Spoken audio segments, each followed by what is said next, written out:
안녕하세요. 처음 써보는 사연에 긴장이 무척이나 되고 있는 30대 초반의 여자입니다. 늘 혼자서 속 썩고 고민하던 저만의 사연이었는데요. 구독자 여러분들이 공감해 주시길 바라며 바로 사연을 시작해 볼게요. 저랑 남편은 코로나 시국에 결혼을 한 부부예요. 한 차례 결혼식이 연기가 되기도 했고 우여곡절 끝에 식을 다 치러내고 혼인신고까지 한 어엿한 법적 부부랍니다. 결혼한 지 2년도 채 되지 않아서 아직 신혼 느낌이 물씬하고요. 아이는 없지만 그건 차차 우리끼리 생각해야 할 문제라며 조급해 하지도 않고 있어요. 인생에 한 번뿐일 지금 이 시기를 재미나게 보내보려고 둘 다 노력하며 사는 예쁜 부부이죠.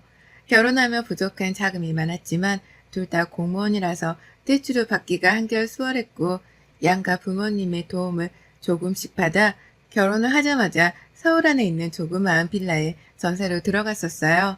저희에게는 나름 첫 살림을 차리게 된 집이었죠. 코로나 때문에 집들이도 수월하지 못했고 누구를 막 초대하는 게 그리 속편할 일도 아니어서 지금껏 쭉 미루기만 하다가 얼마 전부터 처음으로 지인들을 초대해 집들이를 하기 시작했습니다. 그중엔 시댁과 친정도 속해 있었고요. 전보다 더 잦은 횟수로 시댁 식구들을 만나기 시작하다 보니 결혼 초에는 보이지 않던 갈등들이 서서히 수면 위로 드러나게 되더군요. 오늘 제 사연도 바로 최근에서야 알게 된 내 시댁의 실체에 대한 것이랍니다. 공무원 부부였다 보니 코로나 시국에 해야 할 일들이 참 많았어요. 우리까지 코로나에 걸리게 되면 직장 사람들이 우리를 어떻게 바라볼까 싶기도 하고 괜히 조심하지 못하다가 코로나에 걸린 커플이라며 손가락질을 받을까 싶어 긴장을 많이 했죠. 그래서 당연한 소리이긴 했으나 남들이 하는 것처럼 저희도 거리두기를 잘 지켜가며 조용히 살았습니다. 결혼식도 정책 인원에 맞게 줄이고 또 줄여서 간소히 치렀었고 집들이는커녕 명절에 시댁에 찾아뵙지도 않아가며 조심했어요. 당연히 시댁에 가지를 못하는 만큼 저희 친정도 가질 않았었고 양가 모두 다 이해를 해주셔서 천만다행이었습니다. 모두 다 이해를 해주고 저희 입장을 잘 배려해주는 분들이라 생각했었죠. 그러다가 얼마 전부터 사회적 거리두기 제한이 조금씩 풀리기 시작했잖아요. 조금 더 자유로워지더니만 급기야 더 이상 시간 제약도 없어졌고 말이죠. 그러다 보니 저희 부부도 전보다는 더 자유롭게 마음을 먹게 되더라고요. 코시국에 미처 하지 못했던 것들을 조금씩 해보면서 이제라도 사람답게 살던 이전의 일상으로 돌아가야 하지 않겠나 싶었습니다. 그동안 너무 많은 제약을 견디며 살아왔었으니까요. 그중 하나가 바로 양가 부모님을 집으로 초대하는 일이었어요. 그간은 저희 부부가 조심하면서 초대를 하지 않기도 했었고 집에 오신다 하더라도 양가 부모님을 둘이서만 따로 들려서 간단히 밥만 드시고 가는 게 전부였었는데요. 이번엔 시댁은 시댁대로 친정은 친정대로 사람들을 우르르 불러서 같이 먹고 즐기는 시간을 가져보려 했습니다. 그렇게 시간이 되는 순서에 맞춰서 저희 친정을 먼저 불렀고요. 무사히 재미나게 잘 먹고 논 다음 주 시댁을 불렀죠. 시부모님이랑 아가씨를 말입니다. 저희 아가씨는 그간의 4인 이상 집합금지를 이유로 시부모님이랑 같이 저희 집을 찾아온 적이 없었어요. 혼자서만 찾아온 적이 있긴 했으나 희한하게 저하고는 집안에서 마주친 적이 없었습니다. 남편한테만 연락을 해서 밖으로 불러냈거든요. 제가 일이 늦어서 집에 없을 때에는 저희 집으로 들어왔었다는 얘기를 남편을 통해 듣긴 했었는데요. 그것 말고는 저랑 마주쳐 본 적도 없었고 저희 동네를 찾아오더라도 무슨 고민이 있는지 자기 오빠만 쏙 불러내서는 동네 편의점으로 데려가는 바람에 제가 친해져 볼래야 친해질 수가 없는 사이였답니다. 저를 은근히 피하는 게 느껴졌으니까요. 처음엔 내가 뭘 잘못한 건가 싶기도 했어요. 보통 아가씨들 같으면 집 앞까지 찾아와서 새언니한테 인사 정도는 할 법도 한데 우리 아가씨는 저를 아예 보려고 하질 않았으니 제가 오해를 할 수밖에요. 하지만 은근슬쩍 남편에게 물어보면 오히려 남편은 왜 그런 생각을 한 거냐면서 펄쩍 뛰며 자기 여동생을 감쌌고요. 제가 오해할 만도 하지 않냐면서 제 입장을 피력하면 그제서야 조금은 이상하다 싶기도 한 건지 근데 걔는 그런 생각조차 하지 못하는 단순한 애야. 그냥 친오빠가 보고 싶어 온 거니까 모른 척 해줘. 라고 하며 아무 일도 아니라는 듯 저를 달래줬죠. 이런 불편한 듯 아닌 듯한 야리꾸리한 관계가 지난 코시국 내내 쭉 이어져 왔습니다. 그러다 최근에서야 아가씨도 시부모님과 함께 다 같이 불러내선 집으로 초대했죠. 지금껏 딱 3번의 가족 모임이 있었고요. 근데 하나같이 이상했어요. 정말 하나같이 말이죠. 남편도 분명히 아가씨는 단순한 사람이라고 말했고 저를 껄끄러워하지 않는다고 못을 박아줬었지만 제가 본 아가씨는 분명 저를 껄끄러워하는 게 보였습니다. 누가 봐도 저를 싫어하고 미워하고 또 친해지기 싫어 피하려는 사람으로밖에 보이질 않더라고요. 집으로 시부모님과 같이 들어와서도 바로 보이는 저희 결혼 사진을 보자마자 눈을 흘기며 시선을 회피한 적이 있었고 제가 혼자서 방긋 웃어 보이며 인사를 하면 네 라고 어쩔 수 없이 대답을 하는 모습도 보였어요. 누가 봐도 혼자 빈정이 상했다는 듯 기분이 떨떠름하다는 것이 얼굴 표정에 다 드러났는데 이상한 것은 시댁 식구들이나 남편은 아무도 눈치를 채지 못했다는 것이었습니다. 오냐 키운 딸인 건지 며느리 집에 와서 딸내미가 혼자 분위기를 구겨가며 인상을 쓰고 있는데 그걸 혼내키는 사람 하나가 없었어요. 그러니 저는 내 집인데도 불구하고 아가씨 눈치를 봐야 할 일이 매번 있었고 결론적으로 모임 때마다 전 아가씨랑 대화다운 대화를 하지 못했었네요. 늘 남편 옆에 꼭 붙어있는 아가씨를 보면서 다 큰 여자가 왜 결혼한 오빠 옆에서 저리 칭얼거리나 싶기도 했고요. 나랑 만나서 제대로 대화를 나눠본 적도 없으면서 뭐 때문에 혼자 거리를 둬가며 사람을 불편하게 만드나 싶어 이해할 수조차 없었습니다. 그리고 그런 관계 속에서 저에게는 하지 말아야 할 의심이 생기기 시작했죠. 아가씨가 내 남편을 향한 집착이 아주 쩌는 게 아닌가 하는 의심 말이죠. 제가 이런 기분 더러운 의심을 하는 것에는 합리적인 이유들이 다 있었습니다. 우리 부부 결혼 사진을 떨떠름하게 보는 것도 참 이상한 행동이었고 저를 피하는 것도 모자라 친해지기 싫어 발악을 하는 듯 대화조차 나누려 하지 않는 모습까지도 다 제 눈에 희한하게 보였거든요. 내 남편을 내가 내 신랑으로 데려온 것이 질투나나 싶었고 그제서야 하나둘 아가씨의 행동들이 이해가기 시작했죠. 그러다 급기야 저번 모임에서 아가씨가 저의 의심에 쐐기를 박아줬어요. 저희 안방은 저희 부부가 가족들에게 집구경을 시켜주면서 보여준 적 말고는 한 번도 오픈한 적이 없었습니다. 부부의 사생활이 담기는 공간이기도 했기에 제가 늘 손님이 올 때면 문을 일부러 닫아두었어요. 근데 그 방문을 아가씨가 직접 열고서는 들어가는 게 아니겠어요? 바로 뒤에 위치해 있던 부엌에서 제가 아가씨를 보고 있었는데도 불구하고 말이죠. 그 안에 화장실이 있기는 하지만 손님용 화장실이 거실 한복판에 떡하니 있는데 내 안방에 들어가는 것이 이해가 가질 않았습니다. 저도 놀라 따라 들어갔죠. 그러자 아가씨가 뒤따라오는 저를 느낀 건지 보란듯이 혼잣말이냐 비아냥대며 말하더라고요. 내가 뭔 짓을 할 줄 알고 저래? 라고 말이죠. 그리고는 저를 한번 흘기더니 방을 또 나가버리는 거예요. 황당했죠. 왜 저러나 싶어서 말이죠. 시댁 식구들이 다 집을 나설 때까지 저는 계속 찝찝한 마음에 제대로 웃을 수조차 없었습니다. 아가씨랑은 눈을 보고 뭐라도 변명이라도 들어보고 싶었으나 아가씨가 자꾸만 남편이나 시부모님 옆에 딱 달라붙어 있던 바람에 말을 걸어볼 수조차 없었어요.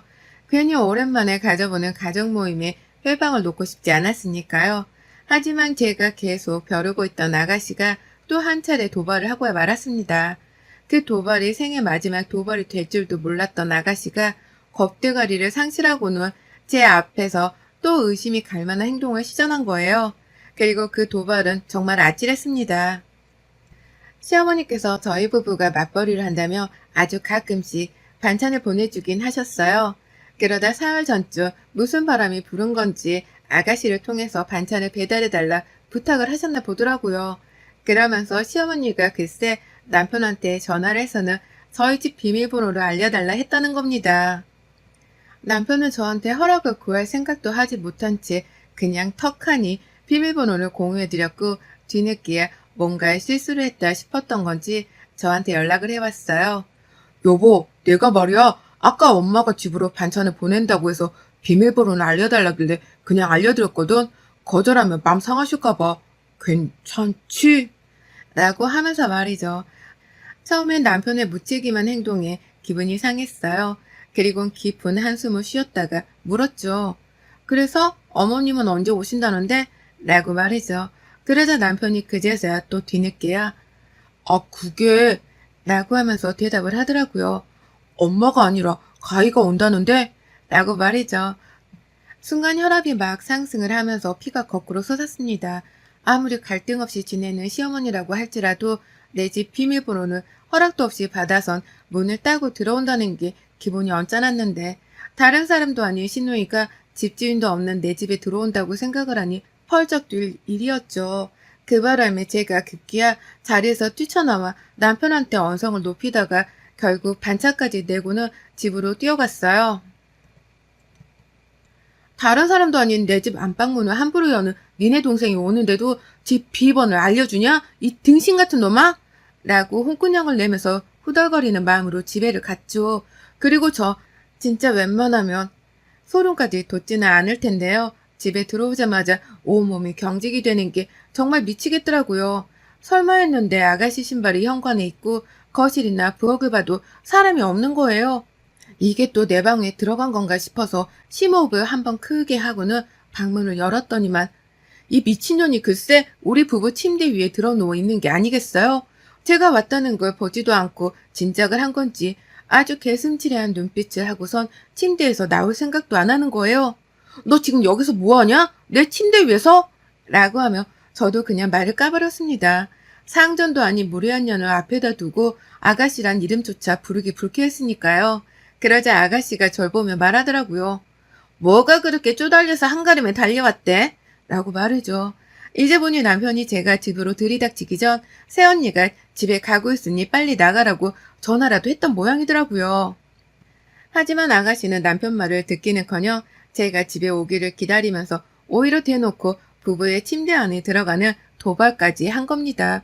그러니 저는 뭐 저런 기집애가 다 있나 하는 생각에 머리가 돌아버릴 지경이었고 도대체 오빠네 부부한테 왜 이렇게까지 민망스러운 도발을 하는 건가 싶어서 뒷목을 잡았죠. 당장 끌어내겠다는 생각으로 무조건적으로 몸을 끌어 잡아당겼고요. 끝까지 나오질 않으려고 남의 침실을 위해서 정신 나간 년마냥 버티고 있던 시누이에게 결국 욕설까지 내뱉었어요. 더 심한 말을 차마 사연에 적을 순 없지만 대충 2년 전년 하면서 네가 미쳐도 단단히 미쳤구나? 왜? 네 오빠가 웬 여자랑 같이 누워 잠드는 게 질투나 죽겠기라도 하냐? 라면서 참고 있던 의심을 꺼내 보였습니다. 제 입으로 내뱉기도 차마 민망스러웠던 그 의심을 대놓고 시누이 앞에서 변명해보라며 꺼내 보인 거죠. 그런데 아가씨가 정말 저와 남편 사이를 질투했나 보더라고요. 제 말이 눈깔이 돌아서는 그래 질투난다. 질투나 뒤져버리겠다. 라고 하면서 발악을 하며 저에게 달려들었어요. 순간 움찔했을 정도로 저도 놀랬지만 내 남편을 가지고 질투네 뭐네 말도 안 되는 소리를 짓거리는 아가씨는 제게 한 주먹거리도 되질 않았어요. 돌았냐? 피 섞인 오빠가 남자로 보이는 것도 아닐 텐데 나를 얼마나 괴롭히고 싶으면 말 같지도 않은 소리를 하고 앉아있어? 라고 하면서 정신 좀 차리라고 매트리스 위에 아가씨를 그냥 후려쳐가며 매질을 했죠. 베개로 때리고 짓눌려가며 이래야 정신 차리지 하면서요. 한참 저한테 맥없이 맞고 있던 아가씨는 그러다 결국 제 손에 머리채가 잡혀서는 힘도 못 써보고 그 길로 침대 아래에 굴러 떨어져 버렸습니다. 떨어지면 비명을 지르더라고요. 하지만 제 눈엔 악어의 눈물로밖에 보이지를 않았어요. 끝까지 내 안방 침대에 들어와 있는 것에 대해 사과를 하지 않았으니까요. 그런 아가씨의 입에서 다시는 이런 식의 더러운 도발을 하지 않겠다는 약속을 받아내야겠다고 각오를 했고요. 거실로 직접 머리채를 잡고 끌고 나왔어요. 문지방에 걸려 또 아프다고 비명을 지른 아가씨. 머리채가 찢기겠다며 또 비명을 지르던 그 주둥이부터 다물게 해야겠다며 결국 저는 아가씨를 거실 한복판에 세워두고 베개로 얼굴을 감싼 후 주먹을 날렸어요. 이게 아직도 정신을 못 차렸네? 라고 하면서 소름 돋아 죽겠다며 신랄한 주먹을 가격했죠. 그렇게 한참 저도 땀이 나고 아가씨도 소리를 지르지 못한 채 숨죽여 맞기를 반복하다가 아무 소리도 안 들려 베개를 떼보니 아가씨는 맥이 풀린 채로 동태눈깔이 되어선 저를 힘겹게 올려다 보더라고요. 그리고는 아가씨가 뱉어낸 그 말에 전 그만 심장마비에 걸리는 줄 알았답니다. 아가씨가 그러더라고요. 누가 그래요? 우리가 피 섞였다고. 라고 말이죠. 세상에 마상에. 처음 들었습니다. 감히 생각지도 못했었고 그저 아가씨가 이상한 년이라고만 치부를 했었는데요. 글쎄 아가씨가 남편이랑 피 섞여 남매지간이 된 것이 아니었더라고요. 아가씨 본인 입으로 하는 말에 글쎄 아가씨가 자기는 입양이 된 딸이라 마음만 먹으면 언제든지 남남이 되는 사이라고 하는 겁니다. 저는 남편을 통해 단 한 번도 이 얘기를 들어본 적이 없었는데 이제 보니 입양한 딸을 친자식처럼 아끼던 시부모님이 입양 사실을 알릴 이유가 뭐 있냐며 저에게 비밀로 하셨던 모양이더라고요. 실제로 제가 보기에도 영락없는 친딸 같아 보이기도 했었고요. 그나마 피가 섞였을 테니 내 남편을 이성적으로 정말 좋아할 수는 없다고 스스로 위로를 하던 참이었는데 피가 섞이지도 않은 남남이라고 하니까 미칠 노릇이더라고요. 마음만 먹으면 정말로 내 남편을 남자로 생각하고 덤비기에 충분한 연이었으니까요. 결국 저는 폐기를 집어 던져버리고 나서 맨손으로 아가씨의 맨 얼굴을 몇 대 더 날려버렸습니다. 자기도 저희 집에 올 때마다 남편을 향한 질투와 신경 쓰이는 마음이 더 커져서 미치겠다고 울부짖는 아가씨를 정말 미친년이라 판단을 해버렸고요. 바로 시부모님께 입양딸이 제 남편을 남자로 생각하고선 저하고 육탄전을 벌리면서까지 가지고 싶다는 소리를 해대는데 신고하기 전에 와서 데려가세요. 라고 불러냈죠. 남편한테도 당장에 전화를 해서는 와이프랑 이혼하기 전에 관계 정리 똑바로 하라고 전화를 했고요. 그렇게 저희 시댁 식구는 코로나 시국 이후 몇 차례의 가족 모임을 가지고 나서야 육탄전은 방불케 사천 모임을 가지게 되었고요. 먼저 집에 도착한 시부모님은 들어오자마자 저를 달래더라고요. 미리 딸의 마음을 알기라도 하고 계셨다는 듯이 제가 이 일로 이혼이라도 할까봐 제발 나를 봐서라도 한 번만 봐줘라. 우리가 다 사정이 있어서 말을 못한 건데 라고 하며 한참을 붙들고 애원하셨어요. 그리고 전 시어머니께 따졌죠. 딸내미 마음을 알고 계셨는데도 저희 집으로 반찬을 갖다 주라고 보내신 거예요? 어머님도 결국 한통속이세요. 딸내미가 이 모양인 줄 아셨으면 오히려 제 집에 들어오지도 못하게 하도록 옆에서 간수를 똑바로 하셨어야죠. 라고 말해죠. 그러자 어머님도 할 말이 없던지 고개를 푹 숙이고는 자신이 죄인이라면서 울먹이셨답니다. 손을 하도 비셔서 파리인 줄 알았을 정도로 말이죠. 그 와중에 시아버지가 우리가 널 이러려고 입양한 줄 아냐? 키워준 은혜를 원수로 갚아도 유분수지. 네가 우리 집안을 말아먹으려고 환장을 했구나. 라고 하면서 아가씨 등짝을 후려치며 홍군형을 내느라 아주 난리법석이셨고 뒤늦게 도착한 남편은 시어머니 마냥 아무 말을 못하고는 제 마음을 달랜다고 눈치만 보더라고요. 아가씨는 천하도 보질 않다가 쟤 데리고 꺼져 라는 말 한마디만 하고선 시아버지까지 덩달아 내보내버렸고요. 남편도 이 정도로 일을 크게 만들 줄을 몰랐다면서 제 앞에서 한참을 무릎 꿇고 빌기만 했습니다. 여동생이 당연히 오빠를 좋아하는 마음이 커서인 줄 알았지. 침대에 올라가서 저한테 도발까지 한 줄은 상상도 못했다고 하며 말이죠. 결국 전 도저히 아가씨가 올라탄 침대 위에서 잠을 못 자겠다며 당장에 침대를 가져다 버릴 것을 요구했고요. 그날 저희 남편과 시부모님은 구청에 가서 딱지를 떼와 침대를 내버린 것도 모자라 당장에 집에 들여올 침대를 구매까지 해오셔서는 집에다 가져다 놓으셨어요. 제가 진짜 까딱하다가 이혼을 하겠다 싶어서 다들 겁에 질렸던 거죠.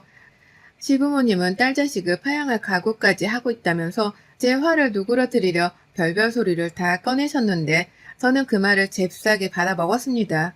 네, 진짜로 파양하셔야 할 거예요. 안 그럼 제가 아드님 놓아드리고 혼자 살 거니까요. 라고 말이죠. 더 이상 내 남편을 이성으로 바라보는 더러운 여자를 가족으로 둔 시댁과 상종도 하고 싶지 않았습니다. 이대로 쭉 가족으로 얽혀서 때마다 아가씨를 봐야 한다는 것 자체도 저에겐 지옥 훈련과도 다름이 없는 소리였고요.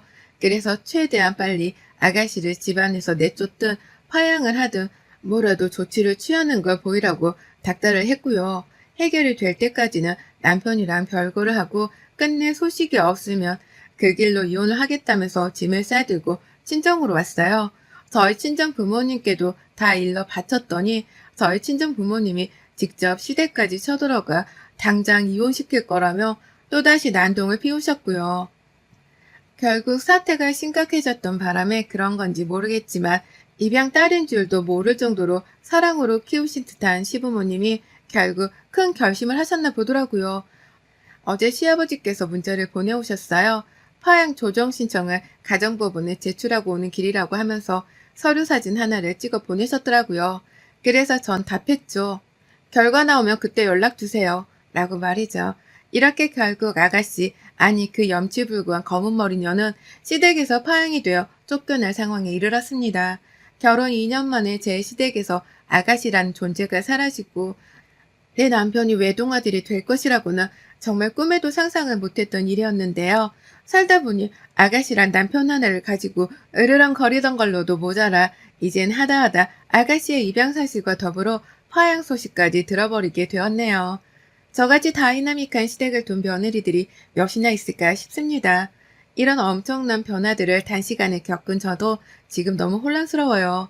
이대로 진짜 아가씨가 파양이 되면 다시 남편한테 돌아가야 하나 말아야 하나 고민도 되고 지금까지 집에 와 달라 애원하는 남편의 문자와 연락을 볼 때마다 혼란스럽습니다.